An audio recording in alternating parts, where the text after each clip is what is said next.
Good morning students. आज हम हमारा नया चैप्टर स्टार्ट करते हैं जिसका नाम है कॉन्सेप्ट ऑफ कॉस्ट। यानी कि कॉस्ट है वो होती क्या है, लागत है वो क्या होती है, उसके बारे में हमें बताएगा ये कि प्रोडक्शन करने के लिए या किसी वस्तु को बेचने में जो खर्च आता है, ठीक है, उसके बारे में हम बात करेंगे। तो ये हमारा इस चैप्टर को हम शुरू करते हैं। इसमें हमारा पहला जो टॉपिक है वो है कॉन्सेप्ट ऑफ कॉस्ट, कि कॉस्ट कॉन्सेप्ट है क्या चीज, यानी कि कॉस्ट है क्या चीज। अब हम एक एग्जांपल लेते हैं। एग्जांपल किस चीज का? किसी भी चीज को प्रोड्यूस करने का, जो सबको मतलब कॉमनली सबको पता होगा कि गेहूं का उत्पादन कैसे होता है। हम उसी को एक एग्जांपल के वे में ले लेते हैं। एक किसान है, ठीक है, वो गेहूं का उत्पादन करता है।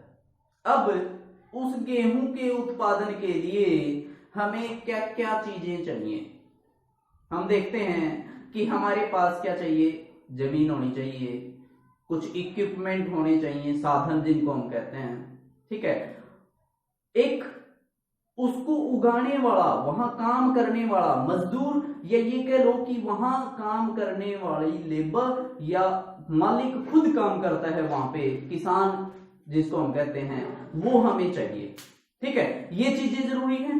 उसके साथ साथ हमें बीज चाहिए, पानी चाहिए, ठीक है, कुछ खाद दवाइयां चाहिए, तब जाकर के क्या होता है, गेहूं है वो पैदा होता है। ठीक है, फिर उसको निकालने के लिए इक्विपमेंट चाहिए, कटाई के लिए, निकालने के लिए, उसको साफ करने के लिए बहुत सारी चीजें हैं जो हम तक खाने के लिए पहुंचता है गेहूं। उसको उत्पादन में जो खर्चा आता है, ठीक है, उसको उत्पादन में क्या क्या खर्च आएगा। किसी के पास जमीन नहीं है, वो जमीन को ठेके पे लेगा, लीज पे, उसके ऊपर जो खर्च हो गया वो, ठीक है, उसने ट्रैक्टर है, उसका खुद का है तो खुद का लगा देगा, उसके ऊपर जो खर्च आएगा डीजल वगैरह का या उसके मेंटेनेंस का वो, ठीक है। और अगर उसके पास खुद का ट्रैक्टर नहीं है तो वो क्या करेगा, किसी दूसरे से बिजाई करवाएगा, जुताई और बिजाई उसकी जमीन की, ठीक है, तो उसके ऊपर जो खर्च आया वो, उसके बाद उसने बीज है वो डाला, उसके ऊपर जो खर्च आया वो, उसके बाद पानी देने पे जो खर्च आता है वो, उसके बाद दवाइयां वगैरह डालता है उस पे खर्च आता है, फिर उसको कटाई के लिए, निकालने के लिए जो खर्च आता है वो आता है। वो सारे के सारे खर्चे हैं, उनका सम टोटल कर दिया जाए, वो सारे खर्च हैं वो टोटल कर लिए जाए तो उसे क्या कहेंगे हम, कॉस्ट, लागत कहेंगे। ठीक है, अब ये कॉस्ट है, उसको हम स्टडी की दृष्टि से, यानी कि हमारे अच्छे से समझ में आ जाए उसके लिए हम इसके अलग अलग कॉन्सेप्ट पढ़ेंगे, यानी कि इनको अलग अलग बना दिया उसमें। ठीक है, एक बार कॉस्ट है उसको फैक्टर और नॉन फैक्टर कॉस्ट के वे में स्टडी कर लेंगे हम। फैक्टर कॉस्ट कौन सी और नॉन फैक्टर कॉस्ट कौन सी, मैंने अभी बताया कि जो उत्पादन में फैक्टर्स यूज होते हैं, जो साधन यूज होते हैं, उनके ऊपर जो खर्च होता है वो तो factor income, sorry factor cost, और जो खर्च रॉ मटेरियल पे होता है, नॉन फैक्टरल जो एक्सपेंसेस होते हैं, वो सारे क्या हैं, हमारे नॉन फैक्टर कॉस्ट। अब मैं गेहूं की बात करूं तो गेहूं में हमने साधन क्या क्या यूज किए, जमीन है, किसान खुद है, ट्रैक्टर वगैरह यूज किए, जो इक्विपमेंट वहां यूज हुए वो सारे के सारे क्या हैं, फैक्टर हैं। ठीक है, तो उनके ऊपर खर्च होने वाला क्या होगा, फैक्टर कॉस्ट होगी। और हमने पानी है, खाद, बीज, दवाइयां हैं, उनके ऊपर जो खर्च किया वो क्या होगा, रॉ मटेरियल है, वो हमारा कच्चा माल है, उसको एक बार हमने यूज कर लिया तो क्या वो दोबारा हमारे पास आ जाएगा, नहीं आता। ठीक है, तो इसलिए उसको क्या कहते हैं, नॉन फैक्टर कॉस्ट कहते हैं, वो फैक्टर नहीं होते। साधन है वो उत्पादन में लंबे समय तक यूज होते रहते हैं, लेकिन जो नॉन फैक्टरल कॉस्ट होती है वो जिस चीज पे होती है वो चीज एक बार में ही यूज की जाती है, तो वो क्या है, नॉन फैक्टर कॉस्ट कहलाती है। हमने बिजली का यूज किया है, या पानी के लिए डीजल यूज किया है, इंजन या ट्रैक्टर यूज किया है, ट्यूबवेल यूज किया है, वो सारी चीजें क्या है, हमारी लॉन्ग रन के लिए होती हैं, उनको लंबे समय तक हम यूज कर सकते हैं, तो वो हमारी क्या है, नॉन फैक्टर, सॉरी, वो चीजें हमारी फैक्टर कॉस्ट, और जो चीजें हम एक बार के लिए यूज करते हैं वो हमारी क्या है, नॉन फैक्टर कॉस्ट में आएंगी। उसके बाद एक्सप्लिसिट और इम्प्लिसिट कॉस्ट। ऐसे ही जैसे फैक्टर और नॉन फैक्टर में डिवाइड किया ना हमने कॉस्ट को, ऐसे ही दो अलग अलग हिस्सों में हम डिवाइड कर लेते हैं, एक्सप्लिसिट और इम्प्लिसिट। क्या होता है कि एक किसान है, ठीक है, उस किसान ने क्या किया, उसके पास खुद का ट्रैक्टर है, उसके पास जमीन है खुद की, वो यूज कर लिए, खुद काम करता है वहां पे, ठीक है, तो उसे उसके लिए कुछ पे करने की जरूरत नहीं है, खेत के लिए कुछ नहीं देना पड़ेगा। ट्रैक्टर यूज किया, खुद का है, तो क्या देना पड़ेगा उसे, उसके ऊपर सिर्फ जो कॉस्ट आएगी वो एक अलग मैटर है, भाई उसने डीजल खरीदा है या कोई और चीज खरीदी है, वो क्या है, रॉ मटेरियल है, ठीक है। तो उसने क्या किया, खुद की चीजें यूज कर ली और कुछ चीजें वो बाहर से लेता है, ठीक है। जैसे एक किसान है, उसके पास जमीन तो खुद की है, ट्रैक्टर नहीं है, वो क्या करता है, ट्रैक्टर है उसको लीज पे, भाड़े पे ले लेता है, ठीक है। तो क्या किया उस किसान ने, जमीन खुद की है, जमीन का रेट है, ये मान लो कि 30,000 रुपए पर एकड़ है, वो ठेके पे मिलती है।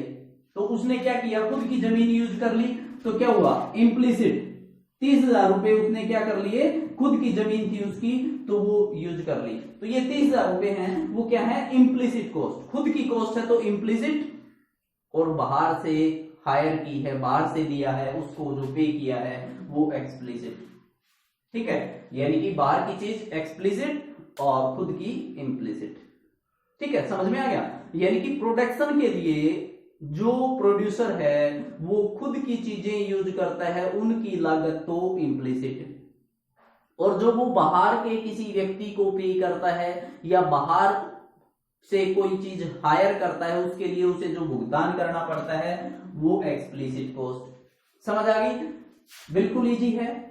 जैसे मैंने अभी बताया कि एक किसान ने क्या किया, उसके पास खेत खुद का है और ट्रैक्टर बाहर से हायर किया है, तो ट्रैक्टर वाले को जो पे किया वो तो एक्सप्लिसिट कॉस्ट हो जाएगी, और जो उसने खुद की जमीन यूज की है, वहां पे उसके पास किले जमीन खुद की है, तो उसको उसने यूज किया है, तो उसका जो ठेका बनता है, आरोपित वो बोलते हैं उसको लीज या रेंट, ठीक है, वो हमारा क्या हो जाएगा, इम्प्लिसिट कॉस्ट हो जाएगी, ठीक है। ऐसे ही हमारी ये दो चीजें हमने देख ली, क्या, factor cost, non factor cost, ऐसे ही एक्सप्लिसिट कॉस्ट और इम्प्लिसिट कॉस्ट। ऐसे ही हमारी एक होती है प्रोडक्शन कॉस्ट और एक होती है सेलिंग कॉस्ट।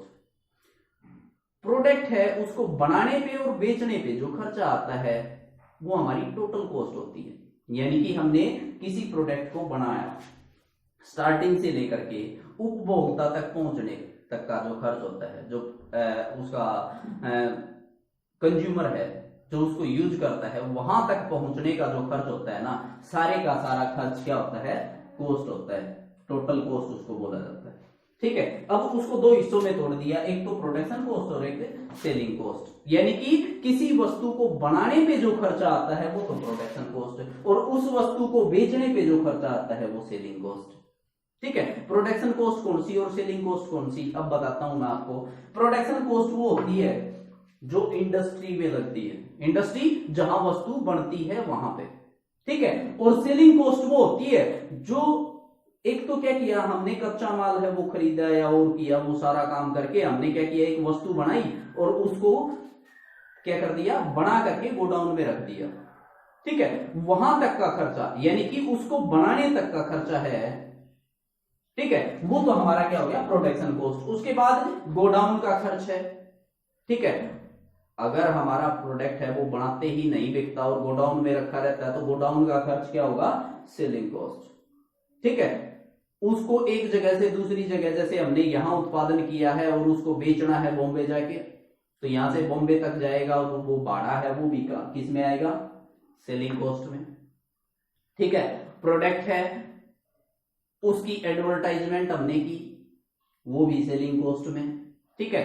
कस्टमर है उसको डिस्काउंट दिया, वो भी सेलिंग कॉस्ट में। कोई ऑफर्स देते हैं एक के साथ एक फ्री है, तो वो जो फ्री में कॉस्ट आई है वो कहां, सेलिंग कॉस्ट में। तो ये सारी क्या है, हमारी सेलिंग कॉस्ट हो जाएंगी। किसी वस्तु को बेचने के लिए जो हमें खर्च करना पड़ता है वो सेलिंग कॉस्ट है। उसकी पैकिंग वगैरह, उसको अच्छा दिखाने के लिए उसकी पैकिंग करेंगे या उसके ऊपर सजावट का कोई चीज करते हैं, तो वो क्या है, सेलिंग कॉस्ट होती है हमारी, ठीक है। और जो हमारे कस्टमर आते हैं उनकी देख रेख के लिए, उनको सेटिस्फाई करने के लिए हम कुछ सर्विसेज देते हैं, वो भी हमारी सेलिंग कॉस्ट में आती है। उनकी चाय पानी के ऊपर जो खर्च करते हैं वो भी हमारी उस प्रोडक्ट की सेलिंग कॉस्ट में आएगा। और प्रोडक्शन कॉस्ट है उस वस्तु को बनाने के ऊपर जो खर्च आया, यानी कि जो फैक्टरल और नॉन फैक्टरल कॉस्ट हमारी थी वो हमारी क्या होगी, प्रोडक्शन कॉस्ट में आएंगी। ये हमारा था कॉन्सेप्ट ऑफ कॉस्ट। ठीक है, इसमें अब हम इसको ऐसे ही एक शॉर्ट रन कॉस्ट और एक लॉन्ग रन। शॉर्ट रन में क्या होता है, वेरिएबल कॉस्ट अलग हो जाती है, फिक्स कॉस्ट अलग होती है। लॉन्ग रन में सारे की सारी कॉस्ट क्या होती है, वेरिएबल कॉस्ट होती है, वहां कोई फिक्स कॉस्ट नहीं होती। इसलिए लॉन्ग रन और शॉर्ट रन कॉस्ट, उसके बारे में और हम स्टडी करेंगे, वो हमारी नेक्स्ट वीडियो में। आज के लिए हमें सिर्फ कॉस्ट कॉन्सेप्ट है उसका एक ओवरव्यू हमें थोड़ा सा चाहिए था, जो मैंने आपको बता दिया है। इसमें अगर आपको कोई प्रॉब्लम आती है तो मुझे कमेंट करके पूछ सकते हैं। Thank you.